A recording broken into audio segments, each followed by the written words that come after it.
Assalamualaikum warahmatullahi wabarakatuh. Hello everyone, my name is Nandita Najwa Azzahra with NIM F1021121068. And in this video, I would like to talk about the 3 procedures that I use when I'm translating my story, which is the title is Darah Hitam. It is a folk tale from West Borneo. And yeah, the three translation procedures that I use are transposition, modulation, and transference. So without any further ado, let's get started. First, let's talk about transposition. This is when we change the structure of a sentence, but the meaning stays the same. For example, in Indonesian in the story, it is said, Raja Pulang Palih sangat tertarik dan ingin mengetahui siapa pemilik rambut tersebut. In English, we change it a little bit and say it or translate it like, Raja Pulang Palih was very interested and wanted to know who owned the hair. We change the order of the words to make it sound more natural in English, but the meaning is still the same. And next, we have modulation.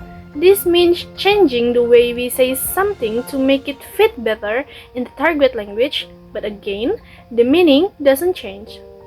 So, for example, in Indonesian, in the story, it is said like, mereka lalu membawa darah hitam ke perahu dengan alasan raja sedang sakit.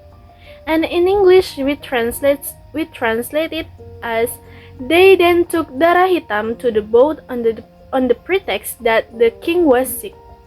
We didn't just translate the word for the word, we changed the phrase dengan alasan to on the pretext because it sounds more natural in English, and the phrase on the pretext is an idiomatic expression in English. It means doing something for a reason that may not be the true or full reason, but it's a way of explaining the action. If we use with the reason, it will still be understandable, but it sounds a bit awkward and unnatural in English. With the reason is not commonly used in this type of situation, and it doesn't carry the same nuance. And lastly, transference. This is when we keep a word from the source language because it doesn't have an easy translation in English. For example, if we say bokor tembaga in Indonesian, we keep the word bokor in English and add copper to explain what it is. So we say copper bokor. And another example is the word jong, which means a big ship. In English, we keep the word jong and say jong to explain it.